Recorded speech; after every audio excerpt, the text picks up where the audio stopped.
Hello everyone, আসসালামু আলাইকুম। আশা করি সবাই ভালো আছো। আমি আলহামদুলিল্লাহ ভালো আছি। তো রিসেন্ট আমি একটা ভিডিও শেয়ার করি, সেখানে আমার প্রায় 8 মাসের একনি জার্নি ছিল। হঠাৎ করে আমার ফেসে অনেক পরিমাণে ব্রেকআউট হয়। এরপর আমি ফার্স্টে অনেক জায়গায় ডক্টর দেখাই, কিন্তু তাতে কোনো লাভ হয়নি। যতদিন মেডিসিন নিই ঠিক ততদিন ভালো থাকে, এরপর আবার সেম অবস্থায় ফিরে আসে। তারপর আমি বিভিন্ন প্ল্যাটফর্ম এবং ইউটিউব থেকে ঘাটাঘাটি করে জানতে পারি স্কিনে একনি কমানোর জন্য শুধু বিভিন্ন প্রোডাক্ট বা কোনো মেডিসিনই কাজ করে না, তার সাথে অবশ্যই বেসিক স্কিন কেয়ার অনেক জরুরি। যদি আমরা বেসিক স্কিন কেয়ারটা স্কিপ করি তাহলে আমাদের ফেসে কোনো প্রোডাক্টই কাজ করবে না। অবশ্যই আমাদের রাত্রে ডাবল ক্লিনজিং করে ঘুমাতে হবে এন্ড সকালে মাস্ট সানস্ক্রিন। এখন আমি তোমাদেরকে আমার বেসিক স্কিন কেয়ারের রুটিনটা এবং তার সাথে আমি মেডিকেটেড কিছু ক্রিম ইউজ করেছিলাম সেগুলো আমি দেখাবো। তো চলো দেরি না করে আমরা ফুল ভিডিওটি দেখে নিই।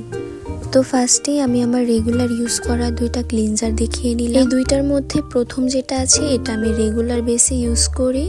আমি সকালে ফেস ওয়াশ স্কিপ করি আর দুপুরে আর রাত্রে আমি এটা ইউজ করি। তারপর যে রেড ওয়ানটা দেখাচ্ছি এটা আমি ছোট টিউব নিয়েছি, অবশ্য এখন আমি বড়টা নিই। এটা আমি মাঝে মাঝে ইউজ করি, উইকে আমি 3 দিন ইউজ করি। এটা আমি তখনই ইউজ করি যখন আমার ফেসে অনেক একনি হয় এবং আমি লং জার্নি করে বাড়ি আসি বা অনেক ভারী মেকআপ করি, তখন এটা ইউজ করি। মাঝে আমার ফেস অনেক ডিহাইড্রেট হয়ে গিয়েছিল এবং শীত আসলে আমার ফেস অনেক ড্রাই হয়ে যায়, যার কারণে আমার এটা দিলে আমার মনে হয় আমার ফেসটা অনেক রিল্যাক্স থাকে, অনেক সুদিং থাকে, তাই আমি এটা ইউজ করি এবং তার পাশাপাশি ড্রাইনেসটা অনেকটা কমায়। এরপর যেটা দেখাচ্ছি এটা হচ্ছে একটা টোনার, এটা AHA একটা টোনার, এটাও কজারেক্স এর সেম ব্র্যান্ড। এটা হচ্ছে একটা এক্সফোলিয়েটর, এটা উইকে 1 দিন দিতে হয়। এটা ফেস ওয়াশের পর শুকনো ফেসে কটন ধারা ইউজ করতে হয়। তারপর দেখাচ্ছি আমি কি কি সিরাম ইউজ করি। আমি মূলত এখন 3টা সিরাম ইউজ করি।